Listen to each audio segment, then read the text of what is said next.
Hey everyone, and welcome to The Year Was, the podcast all about today that gives you just enough information to effectively be that guy at the party causing all your friends to question, hey, who invited you? Like, seriously, why are you here?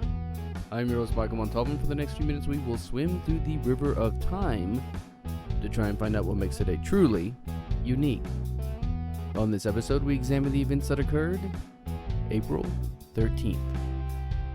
Remember the 5th of November, the Gunpowder Treason and Plot. I know of no reason why the Gunpowder Treason should ever be forgot. And that's true, except that this isn't November 5th. We are nowhere near November 5th, it's April. So why mention the English folk verse that is the 5th of November, aside from wanting to find a non-American, non-20th century topic? Well, it just so happens that the subject of that poem, Guy Fawkes... Let me start again. The year was 1570, and on this day, April 13th, Guy Fawkes is believed to have been born. The exact date is unknown, however, it is believed that Fawkes was born in York, England, which, according to the map I looked at, is in the northern part of the country. And according to Wikipedia, is a cathedral city with Roman origins. Here's a fun fact for your next trivia night. A cathedral city is a town that has been awarded the title of city based solely on the fact that it has a cathedral in it.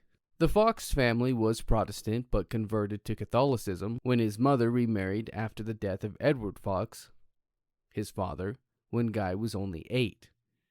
It is said that this marriage was more ornamental than anything else, and so I'm not sure if it was a happy household. We do know that it was in this new marriage that Fawkes became influenced with the Catholic religion, and despite it being a crime to be Catholic at the time, he converted as a teen. It was considered a crime because Elizabeth I considered Catholics to be the greatest threat.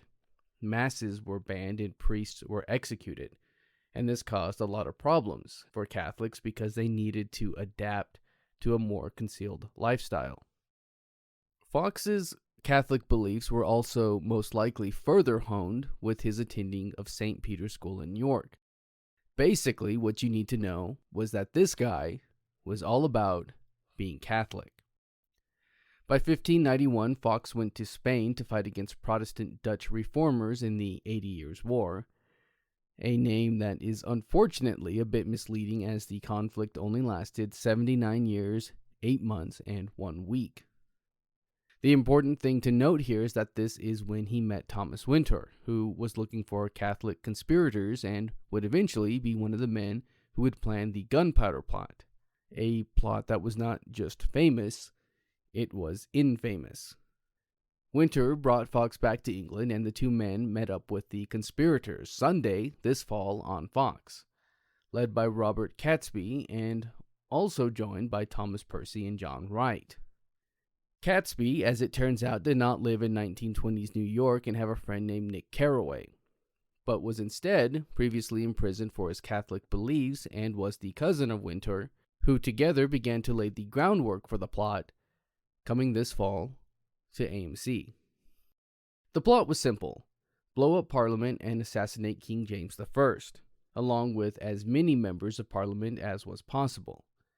By this point in the story, it is 1604, and Percy is appointed to a position of royal bodyguard by the Earl of Northumberland, who is unaware of the plot as it thickens. Fawkes poses as a servant named John Johnson. Apparently the names Steve Stevens, David Davidson, and Roger Rogers were all taken or rejected for obvious reasons. Because of these new positions, the two men were able to move around Parliament freely. The OK Catesby and new guy Robert Keyes start getting and storing gunpowder at Catesby's house across the river from Parliament. No word on if there was a green light. They begin to dig a tunnel from the house to Parliament when it is announced that Parliament will open in February. But then the unexpected happens. The House of Lords postpones opening to October 1605. It is also in 1605 that they just stop digging their tunnel because Percy rents a cellar directly beneath the House of Lords. Yeah, feeling good on a Wednesday, sparkling thoughts give me the hope to go on. To avoid suspicion, they hide the 36 barrels of gunpowder that they've managed to store under sticks and coal intended to be used as winter fuel. You know the saying that says two people can keep a secret only if one of them is dead? Well, a priest learned of the plot and tried to dissuade Catesby but failed to do so. Parliament is once again pushed back to open, this time in November. 10 days before the opening, a mysterious letter arrives and warns Lord Monteagle not to go to the opening as something bad will happen. He takes the letter to the king's chief minister, and one of Monteagle's servants warns the plotters of what has occurred. Catesby refuses to abandon the plot, and Fawkes goes to check that everything is still in place. It is. Robert Cecil, the king's chief minister, shows the king the letter, and after a connection to gunpowder is made, a search of the grounds is made. However, it proves unsuccessful. Fawkes tells them that the cellar belongs to his master, Percy, and everyone is satisfied except the king, who orders another search, this time on the night of the 4th of November, just after midnight, which would make it the 5th. This, of course, is unknown to the conspirators. On the night/morning of the 4th/5th, Fawkes decides that no Fawkes will be given and moves to the cellar with matches and fuses dressed for travel. The searchers find him, and after searching, find the 36 barrels of gunpowder. Guy Fawkes was arrested and taken to the Tower of London to be tortured and interrogated. Over the course of 5 interrogations, he gives up the names of his co-conspirators, and all are arrested and put on trial for high treason. When it is said and done, Catesby was shot and killed, and Fawkes and the rest are sentenced to be hung and then drawn and quartered. However, after enduring all of this torture that he did, including being stretched, on his way to be hung, Fawkes jumped off the ladder leading to the gallows and broke his neck and died. Interestingly, Guy Fawkes Day, aka Bonfire Night, was established the same year that Fawkes died, 1606, by Parliament, as a day of remembrance of the failed plot. Every November 5th, fireworks, bonfires, and effigies are burned in celebration of this day. I don't know if celebration is the right word. Apparently, it was a legal requirement up until 1959 to observe Guy Fawkes Day, until the observance of the 5th of November Act was passed. The grounds of Parliament are still searched to this day, every year before it opens in November. So why do they do it? Well, as you might have been able to gather, there was some persecution against Roman Catholics by the English government.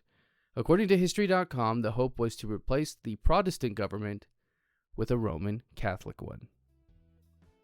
That's going to do it for us today. If you like this episode and want to hear more, give us a rate and a review. That helps us out and helps steer us in a direction that is hopefully good for all.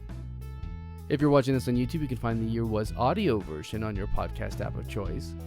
You can find me on social media and at YouTube at the Apple Cider Club. And as always, I want to thank the Tim Kreitz Band for our musical theme. And thank you for listening. We'll see you next time.